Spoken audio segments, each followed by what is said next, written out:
Não, e a primeira parcela é só em setembro, né? Do Moscardo. O lance é assim, eu até escrevi agora há pouco sobre o Corinthians. O diretor financeiro falou que se o Corinthians fosse uma empresa, ele estaria quebrado. Mas eu tenho uma visão que o Corinthians é um clube quebrado. Para mim, o Corinthians é um clube quebrado, porque, para mim, uma empresa ou um clube quebra quando você tem dívidas e não consegue pagar. Você não consegue pagar o estádio, você não consegue pagar os empresários, você não consegue pagar o treinador que saiu, você não consegue pagar. Tem ex-jogadores ou jogadores que saíram do Corinthians processando o Corinthians porque não pagou. Tem cara dentro do grupo jogando que também não recebeu, também tentou ir na FIFA. Tem time que o jogador já está no Corinthians que está cobrando ainda porque o Corinthians não pagou. Isso está quebrado, cara. Isso aí está quebrado. O Corinthians está quebrado. Ponto. Agora, saída rápida não tem. Mas eu acho que uma estratégia bem interessante seria a verdadeira transparência. Que no Corinthians, de 17 anos para cá, a palavra transparência ela só saiu. Nada de transparência aconteceu. Foi uma capa para você enganar torcedor. Renovação e transparência. Não teve renovação, não usaram transparência e o Corinthians está numa terra arrasada danada. O erro, eu concordo com você, Marília, concordo com a Alicia e vou concordar com o Renato também, porque eu sei que ele vai pensar da mesma maneira. Prometeram coisas que não conseguiam fazer. Então ilude o torcedor. Então, aquilo que eu falei antes, que é o seguinte, quantos jogadores o Corinthians falou que ia contratar que foi para outro time? Vários. Entraram na lista, aí depois a torcida fica empolgada, tá quase tudo certo, já tá avançada a negociação, aí pá, aparece no outro time, aparece naquele outro time.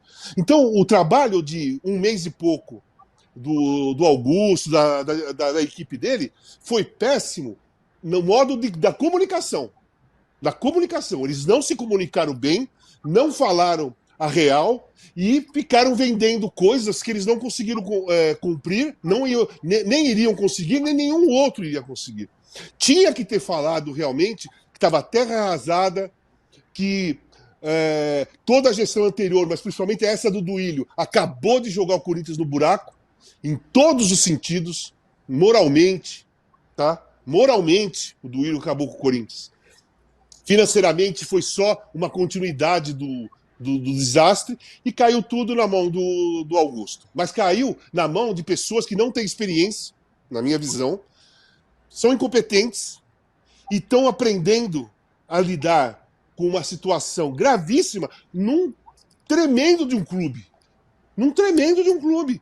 E um clube tremendo, qualquer time grande do Brasil, desses gigantes, você não dá para jogar a conversa fora se você realmente não tem como fazer as coisas que você está falando.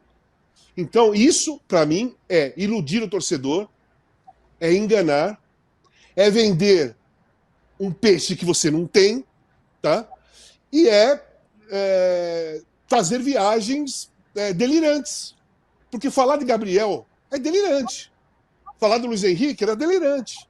Falar de vários outros aí que eles falaram delirante. E agora vai começar a ter transparência, eu espero que comece a ter transparência depois de um mês. Mas a transparência agora de um mês vai ter que corrigir o que eles fizeram em um mês. Né? Porque se eles começam a falar a verdade, transparência, logo que eles pegaram, era só mostrar o que estava de errado da outra gestão. Agora não, eles vão ter que mostrar, vai ter que escancarar, apesar que já está escancarado, mas eles vai ter que sair da boca deles toda a incompetência que eles tiverem em um mês. Sabe o que me parece mais grave, Marília? É o seguinte, o exemplo do Flamengo está claríssimo aí, gente. O Corinthians é do tamanho do Flamengo. O Corinthians tem capacidade de faturar uma fortuna. Agora tem que fazer o que o Flamengo fez. O que o Bandeira fez nos primeiros anos? O negócio dele era correr atrás de certidão negativa. Cada certidão negativa que ele conseguia, ele diz, olha, isso aqui vale mais que o título. Por quê? Porque agora ele pode, eventualmente, mexer dinheiro em outros lugares, tá? Até pegar empréstimo, se for o caso. O Flamengo passou 6 anos com Bandeira e nos últimos 2 só é que ele começou a contratar, aí trouxe o Guerreiro, que estava em briga com o Corinthians, trouxe o Diego, trouxe o Everton Ribeiro, Mas mesmo assim só foi ganhar já com o Landim, ganhar para valer, ganhar título importante só com o Landim. Se não parar e se não ajeitar a situação financeira, vai ficar enxugando gelo. Aí fala em Igor Coronado. Igor Coronado ganha 1,5 milhão, quer 1,5 milhão por mês. Ah, não, mas vai ter um parceiro que vai ajudar. A história desse parceiro foi que causou o buraco que o Flamengo se meteu antes dessas administrações da Chapa Azul, com a Patrícia Amorim também trazendo o Ronaldinho Gaúcho e dizendo que a Trafic é que ia pagar os salários dele. O que aconteceu? Chegou um determinado momento, a Trafic parou de pagar e o Flamengo ficou com a dívida toda do Ronaldinho Gaúcho. O Assis, irmão dele, ia lá e apanhava camisas, shorts, meiões, tudo, de graça na Flá Boutique, e dizia, não, vai cobrar do Flamengo, o Flamengo me deve muito mais. Então, gente, o dever de casa, o caminho das pedras foi traçado pela administração do Bandeira e está o Flamengo na situação atual. Qual é o problema de fazer isso, gente? De chegar e dizer, olha, cara, nós não podemos sair contratando, nós vamos precisar de 2, 3 anos de austeridade financeira total, para depois, aí sim, começar a aproveitar todo o potencial gigantesco que o Corinthians tem de fazer dinheiro. Mas enquanto não acertar a situação financeira, é enxugar gelo. Olha o caso do Mano, uma dívida aí que calcula-se entre 9 e 20, me parece que o mais provável é uns 15. Gente, qual é o sentido disso? Então não adianta, se for fazer mais do mesmo, vai ficar quebrado mesmo. Não vai resolver. Pode até ganhar um título aqui, outro ali, como o Cruzeiro fez, que ganhou um bicampeonato da Copa do Brasil. E depois viu-se no que deu. Acabou vendido para o Ronaldo Fenômeno por 3 mariolas mordidas. Pois é, Corinthians com um técnico novo e Portuguesa com um técnico novo, jogam no domingo. A gente tem a arte dos jogos do Campeonato Paulista no final de semana, porque tem carnaval, tem torcida que desfila, mas aqui em São Paulo, né, essa bizarrice, mas a gente tem temos os resultados da última rodada que fechou com a vitória ontem do Palmeiras. Então, a Ponte fez 3-0 no Botafogo, a Ponte vai pegar o São Paulo amanhã. O Santos fez 1-0 no Corinthians, o Novo Horizontino perdeu em casa para o Bragantino e o São Bernardo fez 1-0 na Portuguesa. E aí a gente tem os gols do Palmeiras. Ontem, os resultados de ontem a gente tem. O Mirassol fez 4-0 no Santo André é o pior time do campeonato. O Palmeiras fez 2-0 no Ituano e o Guarani perdeu em casa para Inter de Limeira. A gente vai agora para o Rio de Janeiro, porque o facerismo atingiu o seu ápice ontem no segundo tempo no jogo do Fluminense, que terminou com 2 volantes como zagueiros e Renato Augusto e Ganso como volantes. Renato, eu não tenho preparação espiritual para falar o que foi o Fluminense do segundo tempo contra o Sampaio Corrêa.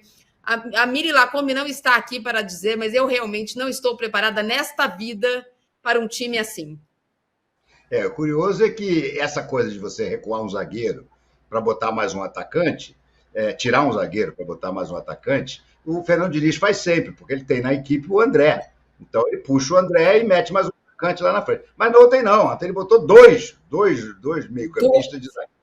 2. E aí meteu o Renato Augusto, até o Douglas Costa estreou ontem.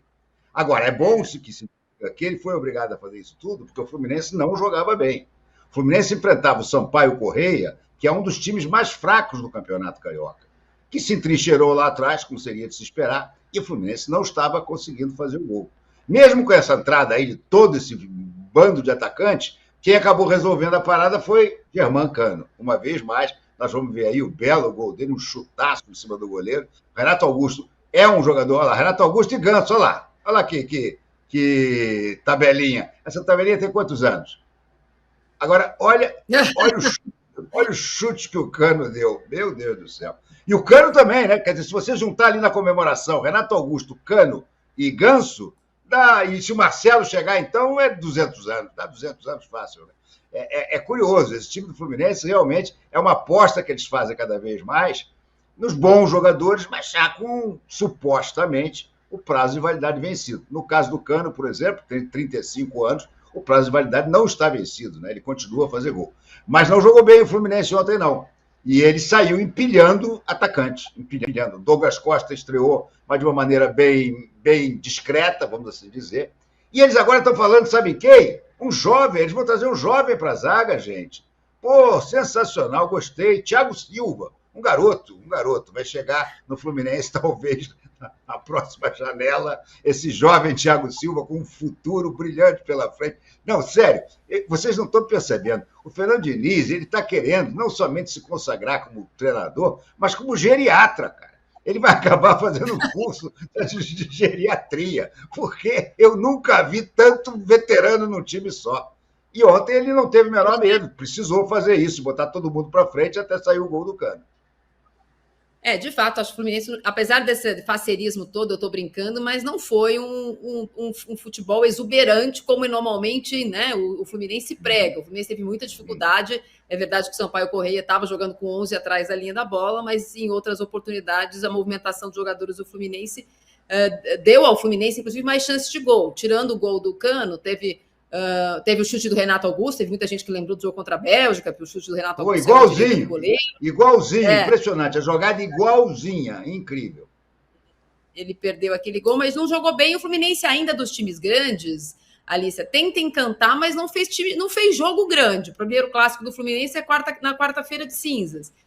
Começa devagar, foi o último time que começou, voltou depois das férias, já está encaminhada a sua classificação, é verdade, mas ainda não mostrou o que quer. Como é que vai jogar esse Fluminense do Diniz esse ano sem o Nino? É isso aí mesmo?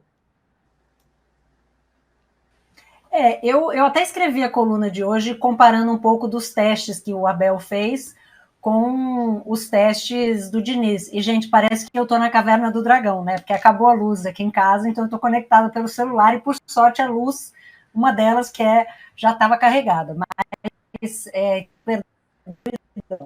Mas eu entendo desse trabalho do Fernando Diniz é que assim, há uma boa vontade imensa, né, para o trabalho dê certo, para que há uma boa vontade da mídia de uma coisa, um amor pelo dinizismo que eu não vi acontecer ainda dentro de campo este ano, né? Não vamos questionar, o homem foi campeão da Libertadores, né? Levou o Fluminense ao seu maior título da história, mas esse ano é legal jogar com 4 atacantes.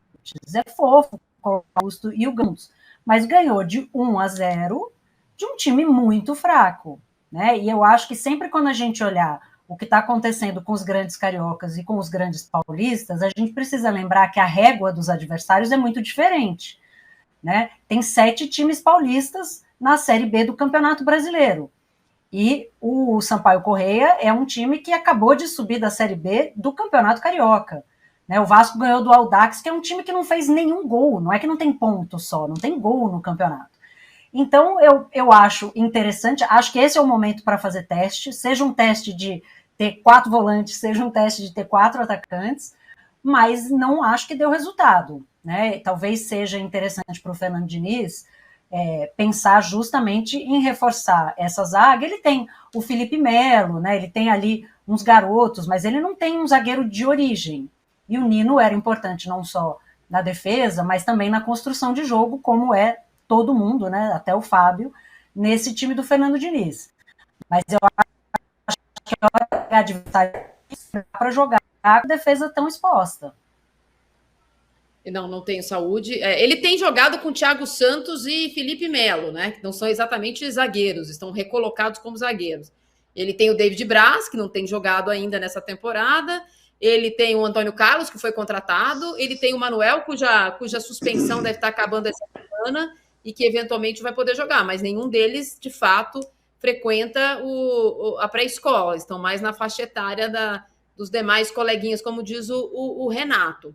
Quem pode ter problemas com o julgamento, e como o Manuel teve, mas por outros motivos, Renato, é o Gabriel, Gabigol, Gabi, Lil Gabi, dependendo da situação é um nome.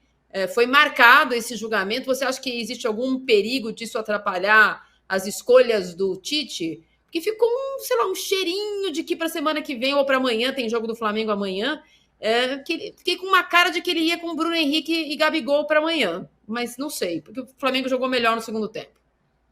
Pode ser que ele vá assim, ele está trocando, né? Eu só não gosto dessa história, entendeu? Vamos falar aqui rapidamente do tribunal. Isso aí não tem... É uma coisa que eu acho difícil que vai dar grandes suspensões, entendeu? Tentou fraudar o exame antidoping. Tudo bem, aplica-lhe uma bela multa.